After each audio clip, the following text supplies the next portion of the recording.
नमस्ते, मैं हूं जसप्रीत कौर। न्यूज़ 18 पूरे भारत से लगातार कोरोना वायरस से जुड़ी खबरें आप तक पहुंचा रहा है। देश में 21 दिन का लॉकडाउन है। आप भी नियमों का पालन करें और खुद को सुरक्षित रखने के लिए घर में ही रहें। न्यूज़ 18 इंडिया हर घंटे कोरोना बुलेटिन भी आप तक पहुंचा रहा है। पूर्वी दिल्ली की कोंडले इलाके में विधायक के दफ्तर के बाहर लोगों की भारी भीड़ जुटी नजर आई। बताया गया कि लोग राशन कार्ड बनाए जाने की जानकारी मिलने पर बड़ी संख्या में वहां पहुंच गए। इस बीच लोगों ने सोशल डिस्टेंसिंग का भी ध्यान नहीं रखा। इलाके से आम आदमी पार्टी के विधायक ने घटना की जानकारी होने से ही इनकार कर दिया। उन्होंने अपना दफ्तर बंद होने की दलील दी। चंदन जजवाड़े हमारे सहयोगी फोन लाइन पर मौजूद हैं। चंदन, बताइए क्या है पूरा मामला?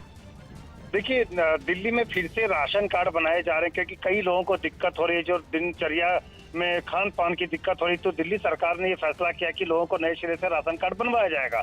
इसके लिए पूर्वी दिल्ली में जो कुलदीप कुमार मोनू हैं, विधायक कोंडली के, उनके कार्यालय में परसों 1000 से ज्यादा लोग जमा हो गए। और आरोप ये है कुलदीप मोनू का कि ये ज्यादातर लोग दूसरे इलाके के, तो खोड़ा इलाके के थे, इसलिए हमने कार्यालय को परसों ही बंद कर दिया। उसके बाद से भी लोग लगातार यहाँ पर जमा हो रहे हैं। अभी भी बात करूं तो 300 से ज्यादा लोग जमा हैं और 1 इंच तक का गैप नहीं है लोगों में। खास करके महिलाएं बिल्कुल क्लोज प्रोक्सिमिटी में खड़ी हैं, एक दूसरे से बिल्कुल सट करके।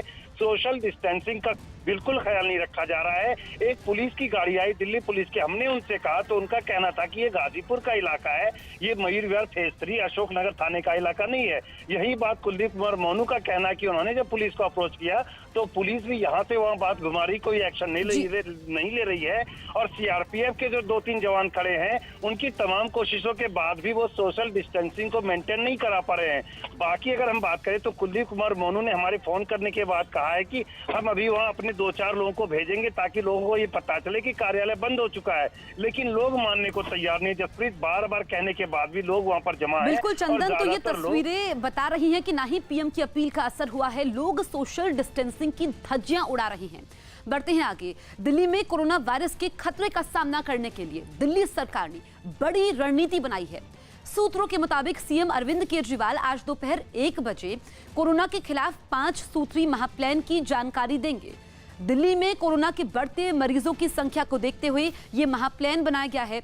जानकारी के मुताबिक दिल्ली में अगले कुछ दिनों में 1 लाख से ज्यादा टेस्ट किए जाएंगे। साथ ही जिन इलाकों में कोरोना के मरीज ज्यादा मिले हैं और जिन्हें हॉटस्पॉट बताया जा रहा है, उन इलाकों में लोगों के रैंडम टेस्ट भी किए जाएंगे। इसके अलावा दिल्ली सरकार बड़े पैमाने पर क्वारंटीन सेंटर भी तैयार करवा रही है। दिल्ली सरकार से मिली जानकारी के मुताबिक अब तक करीब 8500 लोगों के टेस्ट किए जा चुके हैं। देश में तबलीगी जमात में शामिल होने वाले कई ऐसे लोग हैं जो अब भी पुलिस से छिपने की कोशिश कर रहे हैं। लेकिन यूपी के कुशीनगर में इसी तरह छिपकर रह रहे 2 लोगों को पुलिस ने गिरफ्तार कर लिया है। इनके अलावा पुलिस ने उन्हें पनाह देने वाले 3 और लोगों को भी गिरफ्तार किया है। कुछ हम लोगों को इन्फॉर्मेशन मिल रही थी कि तबलीगी जमात के कार्यकर्ता हैं जो आसाम के रहने वाले हैं, उनकी संभावना थी कि यहाँ कुशीनगर जनपद में आए हुए हैं। तो उसी के क्रम में कल 2 लोग पकड़े गए हैं, उनको जो है क्वारंटाइन में रखा गया है। और जो उनके साथ 3 लोग और थे जो लोकल यहीं के रहने वाले हैं, उनका चूँकि साथ में उनके थे तो उनको भी एहतियात के तौर पे क्वारंटाइन में रख दिया गया है। मध्य प्रदेश के सिंगरौली में डॉक्टरों की एक टीम ने एक ऐसा वेंटिलेटर बनाया है जिससे एक बार में 5 लोगों का इलाज हो सकता है।